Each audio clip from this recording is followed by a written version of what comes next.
Guys, this is our transmission for the F12. This is what we've been waiting for quite a while now. It was actually missing. It got lost in shipping, apparently, for weeks. We got no information. Now it just showed up. I can't wait to open this thing up. We need to get this in the car immediately and see how well it fits. I paid in full for this, $20,000. At least it looks better, because when we got the diff box was smashed up, and this one looks good. Yeah, I don't see any, this doesn't look like it was dropped off the side of a truck. So yeah, let's crack it open, Tim. This is such an important component for this car. It's the transmission, right? It ties the engine basically to the rear wheels, to the rear diff, to the wheels. It's a 6-speed sequential lever shift transmission. Ooh, it's going to absolutely transform this car and do something completely different. There. Yep. I have one of these transmissions in my Pro Formula Drift car. A lot of guys use this transmission. It's really solid. It just shifts so nice. It's really precise. It's easy to pull apart. What? That's really well. Oh. Dude, what is going on? Oh, okay. It's like, cool. What is that? Why is that even there? Dude, this is insane. Like, that's completely right. Like, where's this part? Are we missing stuff? No, the input shaft's supposed to be wrapped up and it's just banging around in here. At least that doesn't look like it's beat up. Look. Oh, jeez. I can't believe that. This is literally just sitting on top of it. And how much did you pay for it? It was $20,000. I just can't believe that it wasn't like strapped down in here. It has the wood, like they were, trying to get it to stay in place, but it's all broken. Like the screw sheared off because they use these micro screws. I'll fix it, Mark. Thanks, Tim. Brand new. Please handle with care. Do not drop. Thank you. I think we thanked him too early. I think that needed to be on the outside of the box. All right, so that is the strain gauge. I don't know what that is. So this is basically the sensor that goes in line in the shifter, and as you pull and push on the shifter, it sends a signal to the ECU through these wires, and at a certain voltage, it basically cuts the engine power, so it'll engage a gear for no lift shift. So cool. Full throttle and just bang gears. It is so sick. Like I said, I have it on my drift car. It's so much fun to drive. Linkage looks okay besides that gouge there. And this is where the drive shaft slides in. Looks okay. That wire did get a little bit smashed there, but it didn't break so hopefully that will be okay, because this is, I think, like a $500 sensor. This is the gear position sensor, so on the dash it'll light up, 1, 2, 3, 4, 5, neutral, 6 gear, reverse, all that stuff comes from this sensor and its position. So that looks okay. It looks like everything's intact. I don't see any major damage, just the scratches on top, which is good news considering how long we waited for this and how much we paid for it. Huge relief that has finally arrived. I really wanted to get this in place to see how it fits in the car, how it fits in the transmission tunnel. To get that kind of out of the way, we need to fit it in there, make sure we have clearance, because once we build the roll cage and door bars and all that stuff, it's going to be a pain to get in and out of the car and work on that transmission tunnel. If we have to do that, which, cross my fingers, we don't have to cut the tunnel, maybe a little massaging with a hammer. A little massaging, it just needs a little finesse. I don't even want to wait. I'm going to put the input shaft on here. I think we'll put the engine back on the cart, put these two together, even though we don't have a bell housing made for it yet. Just kind of like roughly mock it up, try to set it in there and see how it looks and see if we have any contact issues. Before we do that, can we open the shifter? Yeah. Okay, cool. Yeah. Oh, man. I am so excited. It's such a cool part. Tim, are you excited? I've seen it before. That's Tim's excited face. Oh, yeah. Check that out. That is rad. It's the same one I have in my car. I think they changed the engraving in the side, like the way they machined it a little bit. So it's better than the one you have in your car, right? I do. I like this machine finish they have going on now. Yeah, it looks more industrial, but the handle is still like really nice, machined smooth, so that's pretty cool. So basically, we're gonna mount this in the car, and this is the upshifts, downshifts, like, dude, that's such a cool part. And then you've got this lever here. What does that got a do? cable going in. Basically, that's for reverse. So you put it in neutral, Oh. and then you pull this back, click it into reverse. So that way you don't accidentally go in from first gear to neutral or neutral to reverse by accident. So we got to move the engine back on to, probably just use the car lift, the 2-post lift again. Lift the engine up, put it back on the hydraulic dolly, wherever that went, and then try to see if we can put the engine and the transmission both on the hydraulic dolly so we can kind of like put them in the right space. Lift it up, put it in the car.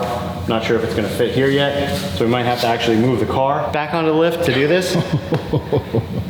We got some work ahead of ourselves. I wanna get the engine up on the hydraulic stand with the front cross member. So basically drop the engine back on there and then put the transmission in its place behind it. But one thing that's gonna be critical for this to work out is the input shaft size here and the bearing in the back of the transmission. I have not checked it, I haven't measured it. I know what this is, but I don't know what the Ferrari bearing is.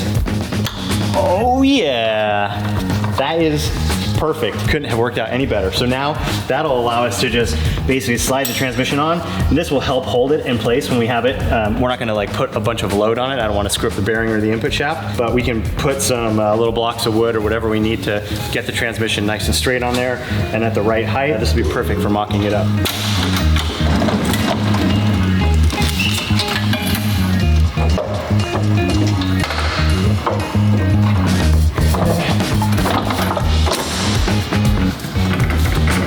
All right, so I'm going to take a measurement from the input shaft down to the front cross member and just basically make sure the transmission is going to fit here and we don't have to modify, cut this, chop this thing out. So see where we're at here. Yeah, that's about 5 3/4 of an inch. Check the transmission. And we're a little over 6 inches. But the transmission in the middle does come up a bit. Let me see if I can try to figure that out. Yeah, I think that's about 3/8 of an inch there. So we might be okay to mock it up. We'll have to look at it in the car, the angle of the engine and transmission to make sure it's sitting correctly. We can actually use the factory bell housing and the factory mount to get it in the right dimension or the right height basically, and the angle of the transmission and engine together. Usually you can play with it a little bit. You can twist the engine slightly and it doesn't really matter, especially on a dry sump engine. It's not really gonna care. If it's a wet sump engine, which means that it has an oil pan that's hanging down and there's a bunch of oil in the bottom of the engine, then tilting it can affect the oil pickup. But with a dry sump system, basically there's a multi-part oil pump. Some of the oil pump is pumping oil out of the bottom of the engine. It's got a very, very flat oil pan. It's not even really an oil pan, it's more of just a sump plate with holes in it. And it's sucking all the oil out of the bottom of the engine and pumping it into a separate canister, a dry sump tank. So the idea behind that is that every time the crankshaft and pistons and rods are rotating inside the engine and the oil in the oil pan is sloshing around like crazy, it's hitting the crank, it's taking away power. At times the oil can shift from one side to the other under hard cornering or braking and accelerating, and you lose oil, and you lose oil pressure then, and you blow up engines really quick. So with a dry sump tank, you eliminate all that. All the oil goes into a tank that has baffles in it.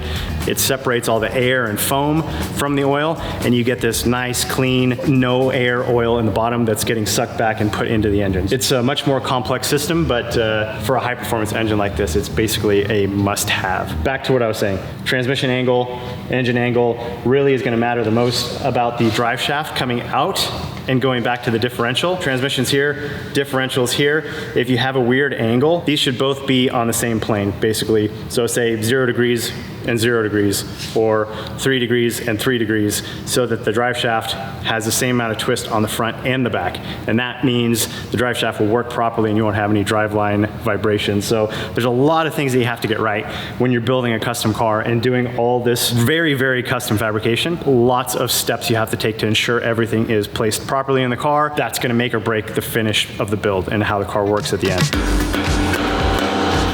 This thing is, I've got a very, very snug fitting O-ring on here, so I'm just trying to pop that in place.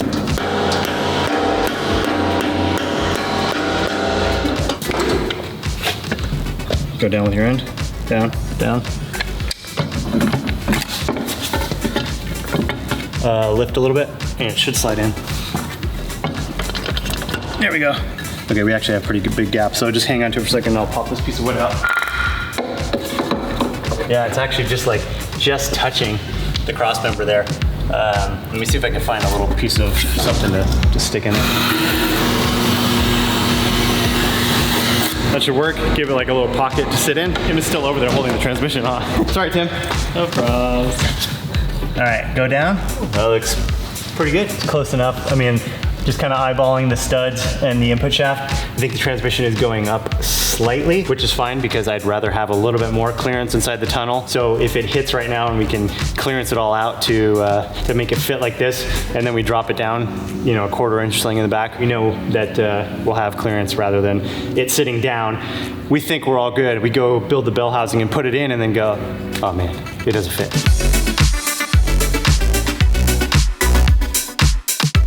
Time for betting. Who thinks this is gonna fit without doing anything? I do. I don't. I think it's gonna be really close on the sides, and I think we might have to hammer these a little bit, but that's not really what I'm worried about, because that's pretty easy to do. It's the top that I'm most concerned with, that this shift linkage and stuff is gonna run into this, and I'm guessing by about 3 inches. Whoa. We'll find out. We'll find out very soon. I'm going. Go ahead, Tim. I'm going. Did your leg get tired? Not yet. That's why he's moving at that speed. Just make sure his leg doesn't get tired. Can't get worn out. It's leg day at the gym today, so he doesn't want to overexert himself.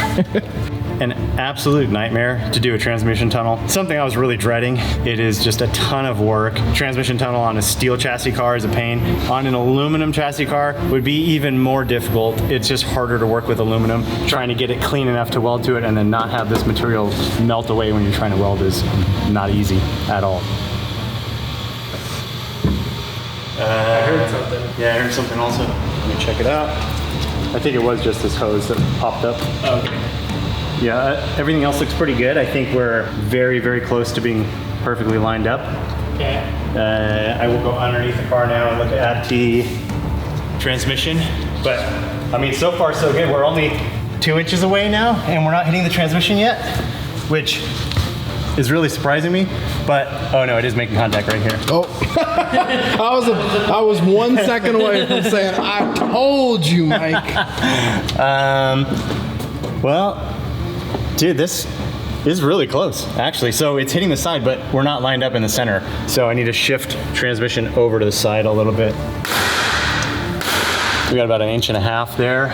It's not terrible. We might just be able to cut the top of the tunnel open in that area and then later on build like a box for it. But it doesn't look like we're gonna have to like cut the whole trans tunnel out, which is something I was really dreading. It's actually going a lot better than I was expecting, but we do need to cut it. I'm gonna start marking it out, see what we need to cut. We'll make some cuts, we'll drop this down, then we'll put it back up and see if we have clearanced it enough to get it to fit.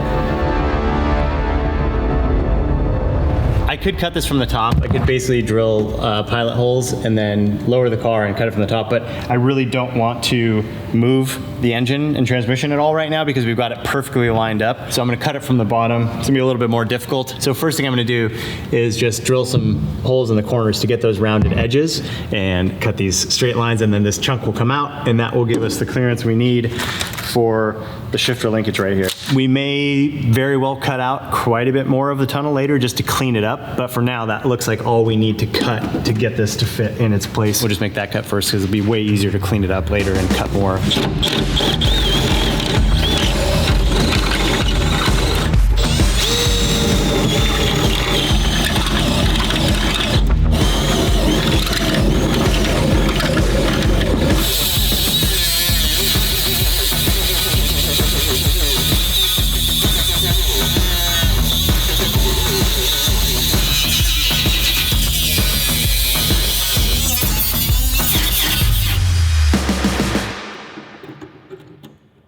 We have absolutely destroyed this F12 now. It has frame damage. We could have brought it back, putting everything back together before, but that's not gonna happen now. And honestly, I'm fine with that because we are going to build this thing into the most insane Ferrari F12 race car ever. Woo! It's gonna be awesome. Yeah, yeah, Tim. Yes. Yes, get hyped. We've got many months ahead of us to build this thing, but get hyped now. All right, Tim, go for it. Okay, come. We got about 6 inches, 2 inches. Oh, it's tight. Yeah. 1 inch.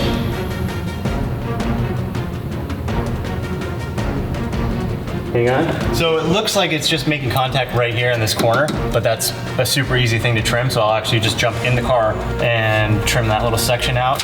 Everything's clear over there. We're looking good over here. So yeah, I'll just notch that.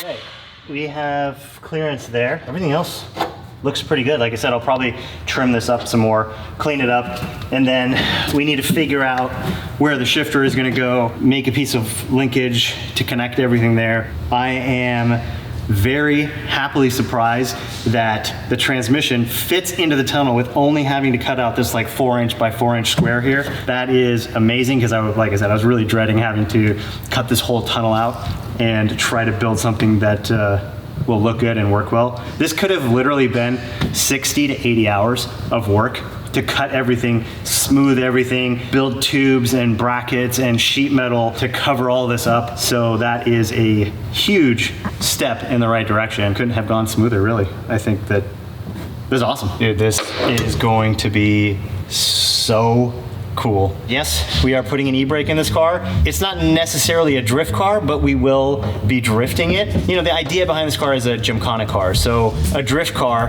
but also added features that we're gonna put on this car that we're not gonna talk about right now because they're going to be pretty wild. No one has ever done it before. We've got some big plans for this thing. Tons and tons of work ahead of us, but this is motivating me quite a bit to just keep pushing on this thing. It's gonna be pretty insane.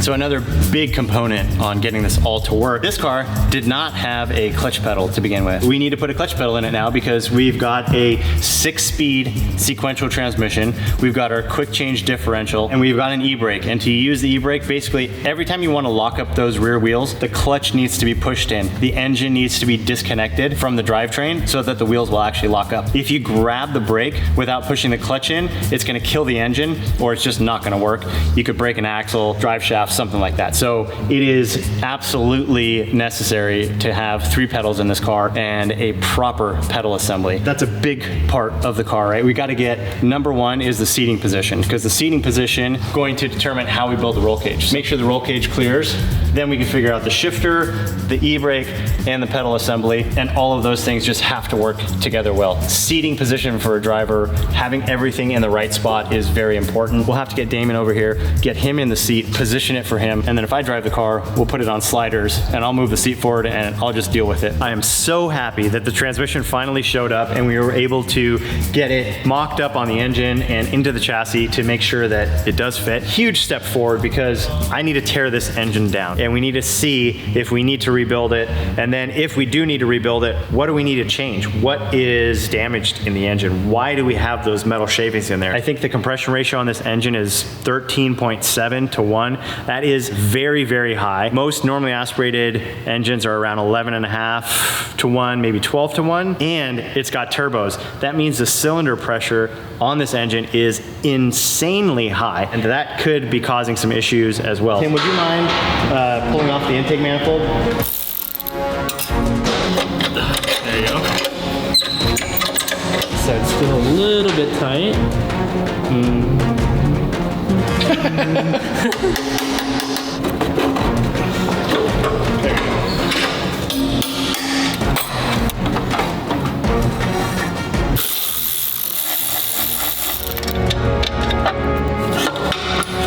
Alright, Mark, we have a situation. What's wrong? I can't take this tank or separate this tank because whatever this is in the way. What is it? I don't know. It goes into, I don't know what it goes into, to be honest. Well, I guess we don't need it. Oh, it's a high pressure fuel pump. That's cool. Oh. We might get sprayed with leaded 110 right now. All right. Well, there's only one way to find out. Come on, Tim, just do it. This is just a connector. Just do it, bro. Come back closer. You got it, bro. I'm here to support you.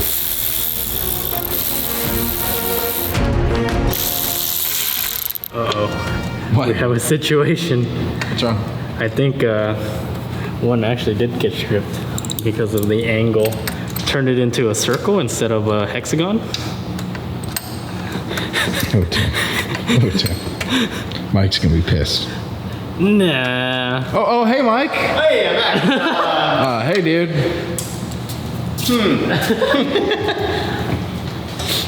It's not what it looks like. Did you guys go on a little, like a 7-Eleven run or something? No, but we wanted to. We were so upset, dude. No 7-Eleven run today. Tim, are you gonna tell him? About? Oh, never mind. All right. Nothing. No news to report here. All right. To report here. Everything's good then, huh? Oh, everything's great. Everything's good? We might need to stop by Ferrari and get some extra parts, but other than that, we're doing okay. It looks like it's a bit of a nightmare to get to those things, huh? Yeah, there's not very much room. I was going to take the tanks off like you said. Yeah.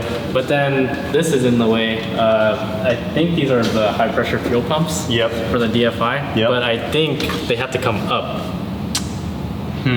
Well, I think if we got all the bolts off of here, if there's anything holding it, it's probably a little dowel pin. So Yeah. like maybe a ½ inch moving over and then it'll pop off. But like you said, I don't know if it's really gonna even help because all the bolts are down there. I think we will be here all day trying to get these bolts out. You know, I got it at my shop, so we'll just go over to my shop, Yeah. we'll grab the stuff, we'll come back here, and then we'll be able to pull this manifold off. Are you guys ready to go? Let's go. Oh yeah, hopping in the Ram. Hey, Mike. Yes. Can I drive? No. Look, I'm already buckled. You're not driving. It's not gonna happen.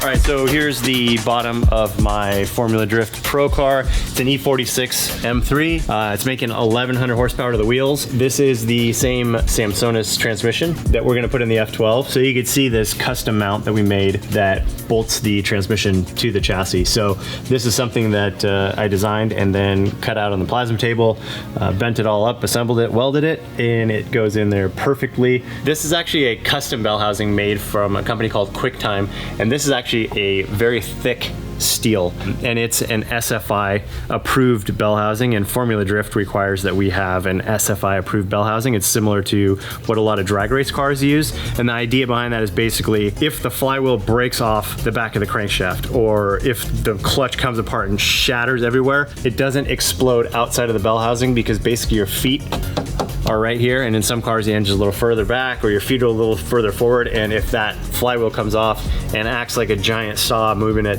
8,000 RPM, it can cut your legs off, which never is a good idea. So they require the safety housing. We may do some sort of like shatter shield around the Ferrari bell housing, because it is aluminum and it's gonna be very short, only about this long. And we are gonna run a Tilton clutch with that custom flywheel that we're getting from Osco. I do not think we're gonna have any issues. It's gonna be, the rotating mass is so small, it's gonna be a very light assembly. They do a great job of building a very, very strong part. It's gonna be steel. I don't think we're having any issues, but you might throw a plate on there just for safety. Here we go. Here's the Samsonis shifter. Pull back to shift up, push forward to shift down.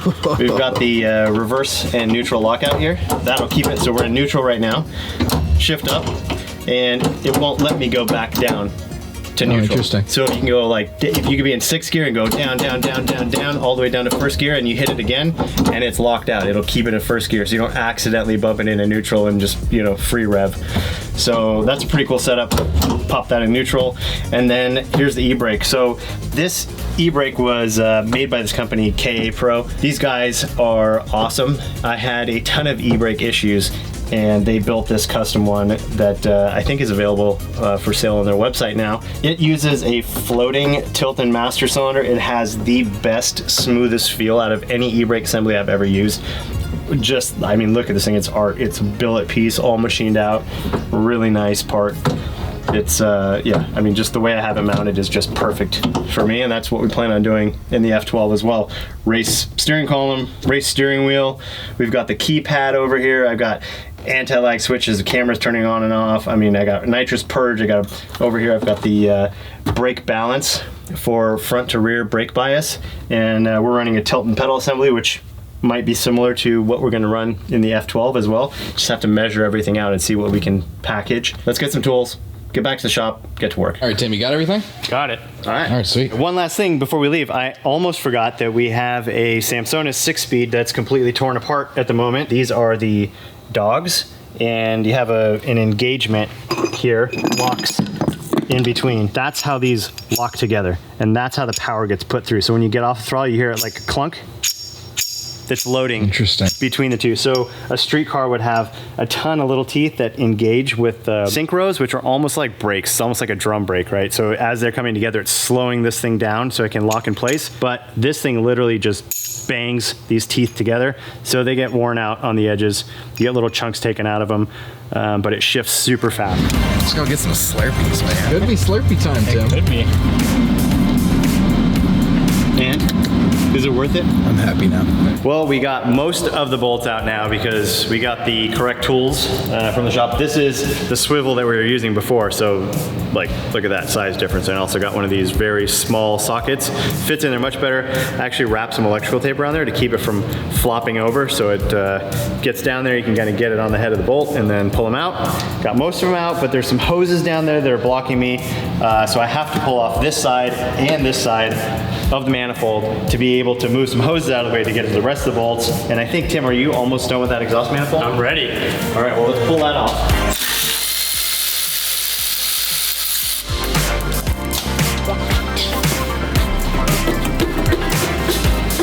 They're just hanging up on the studs. Yeah. Gotta wiggle harder. There we go. A lot of you guys out there think that Gintani built this twin turbo kit. Gintani did not build this. Somebody else made these exhaust manifolds and built this twin turbo kit, and I believe that the car did not run properly. Gintani to the rescue. They were able to actually make the car work. They put bigger turbos on it. They did some retuning and a bunch of little things to get the car to work as best as they could. Here's one of the biggest issues I think that this car has. It has a merge here, so it's 3 into 1 and then 3 into 1. The way that these two merge together, I think is creating a lot of back pressure back here. There was some overboost issues, basically too much exhaust gas going through the turbo. The wastegates weren't letting them out, so Gintani added a separate spot for a bigger wastegate to go on.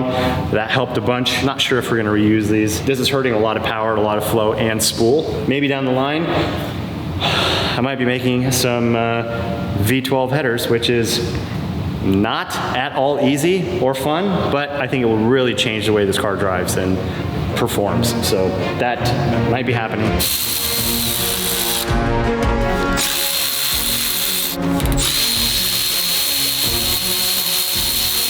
All right, I think that's it. Ready to wiggle this one off as well. Let's see it.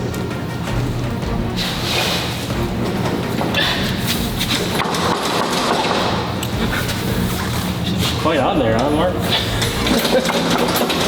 That's a lot of a wiggle. It was hiding. Look at this. It's behind the spaghetti tubes. Oh, yeah. All right, Tim. Yeah. You got him out this time, right? I believe so. You promise? I mean, look. Put $5 on it?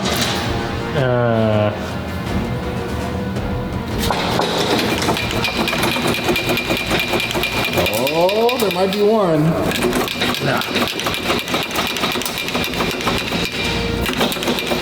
Look at that elbow going to work.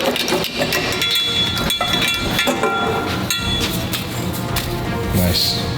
Now we put it on the other side. What? Reverse. Tim, this car runs on 110. What are you doing? Oh. All right, I got one more bolt on my side. How you looking, Tim? Just one more also. All right, let's pull this thing off. Ready?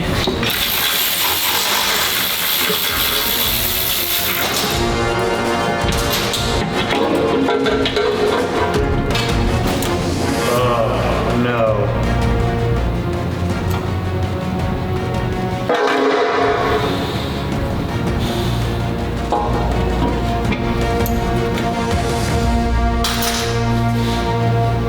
That is not good.